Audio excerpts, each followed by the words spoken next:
사무엘상 14장 16절부터 13절까지 말씀으로 눈치백단이란 제목으로 하나님 말씀 나누겠습니다. 사람이 가끔 실수는 할 수 있어요. 허물이 있을 수 있고요. 근데 문제는 그 실수와 허물 때문에 계속 무너지면 안 되거든요. 근데 오늘 사울 임금을 보니까 이미 앞에서 한번 제사장 대신 자기가 하나님 앞에 번제를 드리는 실수, 큰 죄를 범했잖아요. 그럼 어떻게든 거기서부터 자기를 회복하고 다시 추스러야 되는데 안타깝게도 이 사울 임금은 계속 무너지는 모습을 보여주고 있는 중이에요. 그런 걸 보면서 많이 안타깝습니다. 사람이기 때문에 실수하죠. 죄도 짓죠. 뭐 누구나 그럴 수 있어요. 그러면 거기서 다시 추스르고 회복하는 게 중요한데 지금 그런 안타까움이 드러나는 장면이 오늘 본문입니다. 그런데 오늘 본문에서 보면 이제 사울과 함께한 사람들이 이제 상황을 여러분들이 계속 우리가 사무엘상 읽기 때문에 파악했잖아요. 사울이 제일 먼저 도발을 해서 블레셋과 대치 중인데 블레셋의 군대가 생각보다 많고 그리고 이스라엘 백성들이 그것 때문에 사람들이 숨어서 매복을 하는데 사무엘이 좀 늦어지니까 이스라엘 백성들이 흩어지고 그래서 사울에게 남은 군사가 끼케야 600여 명 정도에 불과하고 반면에 블레셋은 3만이 넘는 병거, 그 다음에 600이 넘는 기마병, 그리고 수없이 많은 백성들이 몰려있단 말이죠. 이것 때문에 말이 매복이라는 표현을 썼지 좀 엄밀히 말하면 뭐냐면 숨어서 눈치 보고 있는 이런 상황이란 말이죠. 그런데 이런 상황에서 타겟책이 보이지 않으니까 어제 우리가 읽었던 대로 요나단과 그의 수행원이 먼저 들어가서 블레셋 군대의 보초병들을 무너뜨리는 것에서부터 새로운 돌파구가 생겨난 거죠. 그런데 이 돌파구를 보니까 오늘 본문은 그래서 15절이 그렇게 시작되는 거예요. 보니까 블레셋 진영에 뭔가 균형이 무너졌어요. 그리고 이 군사들, 블레셋 진영의 군사들이 흩어져서 이리저리 막 왔다 갔다 한단 말이죠. 그걸 보니까 사울이 이거 뭔가 균형이 무너졌다. 잘하면 우리에게 기회가 있을 수 있겠다. 이런 생각이 드는 거예요. 그러니까 재빨리 제사장에게 하나님의 법궤를 가져와라. 그렇게 얘기를 합니다. 그래서 이 법궤를 가져오라고 하는 이유는 뭐냐면 이스라엘 사람들은 전쟁을 할 때 항상 법궤를 갖다 놓고 하나님 앞에 묻든지 가야 됩니까? 말아야 됩니까? 묻든지 아니면 법궤를 앞세우고 가서 전쟁을 합니다. 그래야 하나님의 동행, 하나님의 임재하심으로 이길 수 있다라고 생각하기 때문에 그래서 제가 생각할 때는 뭐냐면 이 전쟁에 지금 우리가 참전을 해야 될까요? 말아야 될까를 묻기 위해서 아마 가져오라고 그러지 않았을까. 그래서 일부 학자들은 이게 법궤를 가져오라고 그러지 않고 에봇을 가지고 와라. 그랬을 가능성이 크다는 거예요. 에봇은 제사장이 입는 갑옷입니다. 그런데 이 에봇의 품 안에는 뭐가 있냐면 우림과 둠밈이라는 게 있어서 그게 제비 뽑기를 하는 도구예요. 그래서 과연 하나님의 답이 어디 있을까? 하나님 우리가 갈까요 말까요? 그래서 뽑았어요. 예를 들어 우림이 나오면 가고 둠밈이 나오면 안 가고 뭐 이런 식으로 하나님의 뜻을 물을 때 쓰는 게 에봇이란 말이죠. 그래서 이게 법궤라기보다는 그냥 법궤로 총칭이 되는 그냥 에봇을 가져오라고 하지는 않았을까라는 학자들의 추정도 있어요. 그 생각도 무리는 아닐 것 같다는 생각이 듭니다. 중요한 건 뭐냐? 사울이 하나님의 뜻을 알고 싶어 했다는 거죠. 이 전쟁에 우리도 같이 합세를 해야 될지. 왜냐하면 뭔가 균형이 깨졌잖아요. 팽팽한 대치, 틈이 없어 보이던 블레셋 진영에 뭔가 막 요동이 생기고 막 뭔가 균형이 무너지니까 그런 기회가 혹시 오는 걸까 하는 생각이 드는 거죠. 그 얘기에 제사장이 가서 이제 법궤를 가지러 또는 에봇을 가지러 갔는데 그 사이에 블레셋 진영의 소동이 더 커졌어요. 그래서 이게 도대체 뭔 일인가 싶어서 좀 더 자세히 보기 위해서 이제 진영 바깥으로 숨었던 데서 나와서 블레셋 사람들이 잘 보이는 곳으로 전쟁터로 이동을 해봤습니다. 그랬더니 블레셋 사람들이 자중질환이 일어났어요. 자기네끼리 서로 동료끼리 칼로 치고 싸우고 난리가 난 거예요. 하나님이 역사하신 거죠. 근데 그걸 딱 보고 사울이 좀 이상한 명령을 하나 내립니다. 어떤 명령이냐면 제사장을 향해서 그 손을 거두라. 이제 더 이상 법궤나 에봇을 가져올 필요가 없다. 왜냐하면 이제는 형세 판국이 됐어요. 자기 판단에 더 이상 하나님께 묻거나 하나님의 법궤를 가지고 나갈 필요가 없어졌어요. 이대로라면 블레셋이 이미 자중질환이 일어났고 그냥 우리가 참전을 해도 얼마든지 이길 수 있겠다라는 판단이 선 것 같아요. 그래서 그대로 이스라엘 백성들이 블레셋을 향해서 진격을 합니다. 그랬더니 오늘 성경이 참 재밌는 말씀들이 나오는 건데 22절 같이 보겠습니다. 22절에 보면 에브라임 산지에 숨었던 이스라엘 모든 사람도 블레셋 사람들이 도망함을 듣고 싸우러 나와서 그들을 추격하였더라. 희한하죠?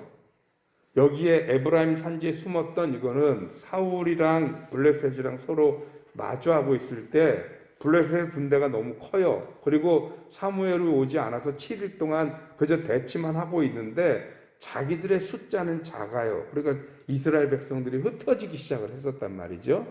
그게 겁나서 사울이 먼저 제사를 지낸 거잖아요. 이스라엘 사람들이 흩어지는 것 때문에. 그런데 그 흩어졌던 사람들이 다 이렇게 숨어 있어서 그 상황을 지켜보고 있는 거죠. 근데 그들이 이제 승기를 잡고 블레셋이 이제 무너지는 모습을 보고 이스라엘이 진격하니까 숨었던 그들이 다시 다 나와서 전쟁에 합세를 해서 블레셋을 치기 시작했다라는 것입니다. 오늘 제가 왜 눈치 백단이라고 제목을 잡았느냐 하면 바로 이런 부분이거든요. 오늘 사울은 느닷없이 제사장에게 법궤를 가져오라고 하는 명령을 왜 취소시켰을까? 지금 사울의 입장에서 보니까 제가 생각을 해보니까 두 가지 이유 같아요. 첫째는 법궤가 오지 않아도 이길 수 있을 것 같은데? 라는 판단이 선 거죠.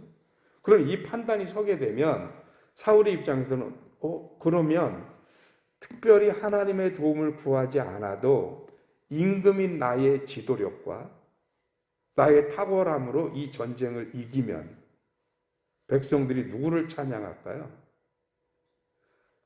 임금인 나를 찬양할 거 아니에요.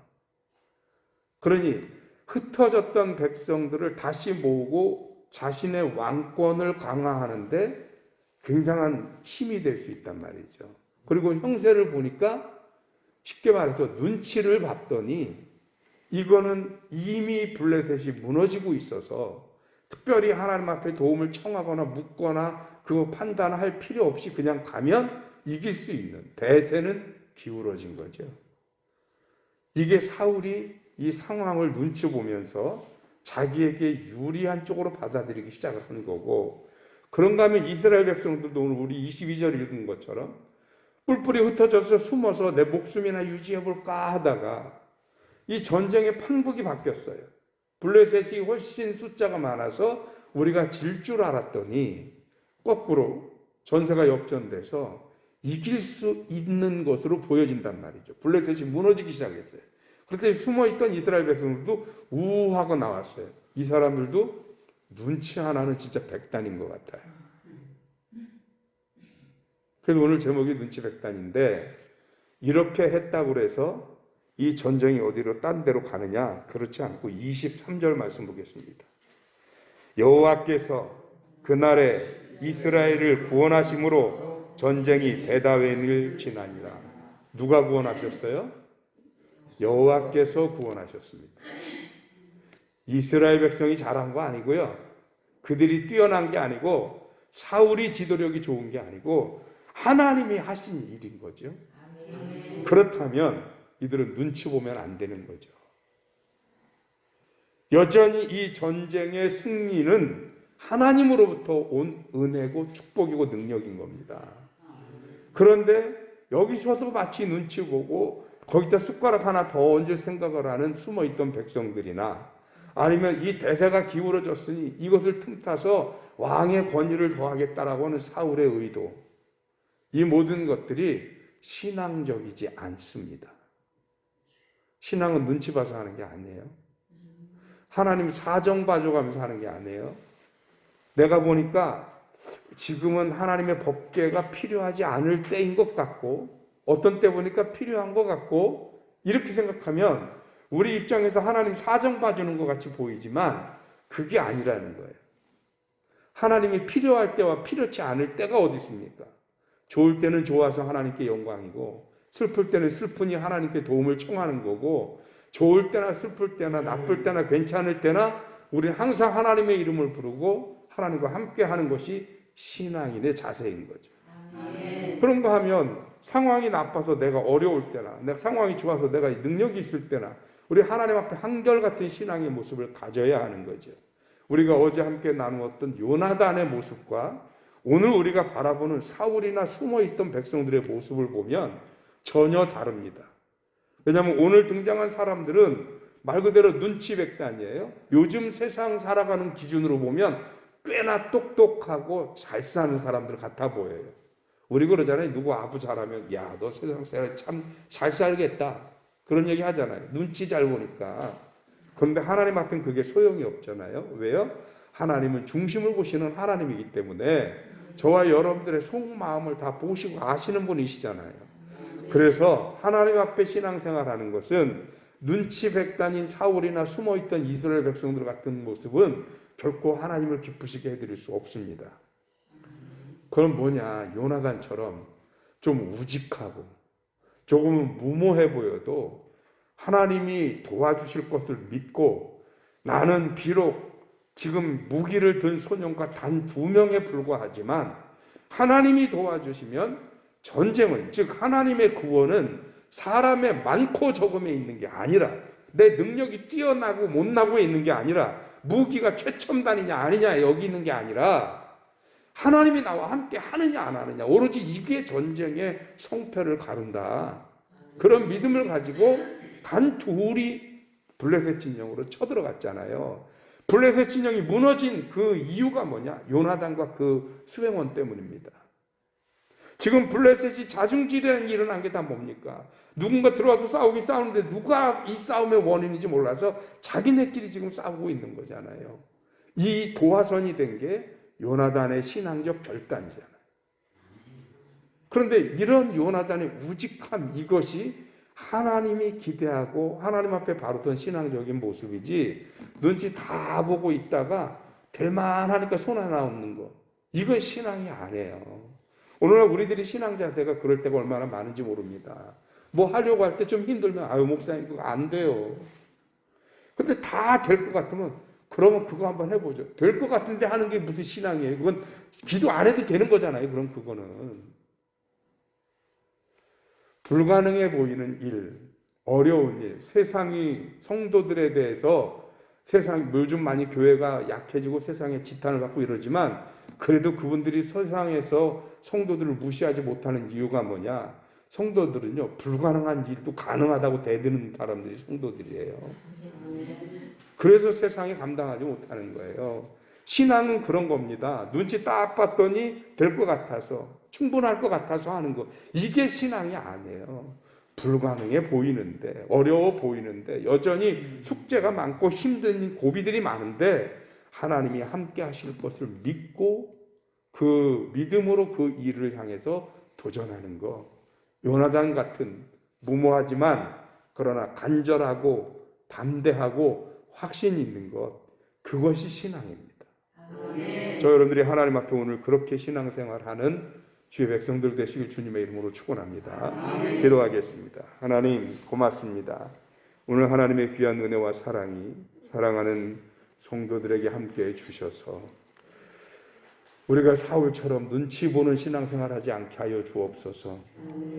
될 건지 안 될 건지 내가 먼저 판단하고 하나님이 필요한지 안 필요한지 내가 먼저 생각하는 그런 모습이 아니라 되든 안 되든 우리는 늘 하나님 앞에 서서 좋은 일이든 슬픈 일이든 가능한 일이든 불가능한 일이든 하나님을 믿는 그 이름을 의지하고 조금은 무모한 것 같아도 조금은 어려운 것 같아도 요나단처럼 믿음을 가지고 하나님의 구원이 사람의 많고 적음, 능력에 좋고 나쁨에 있지 않고 하나님을 향한 온전한 믿음과 의지에 있음을 깨달아 믿음으로 도전하는 주의 백성들 되게 하여 주시옵소서.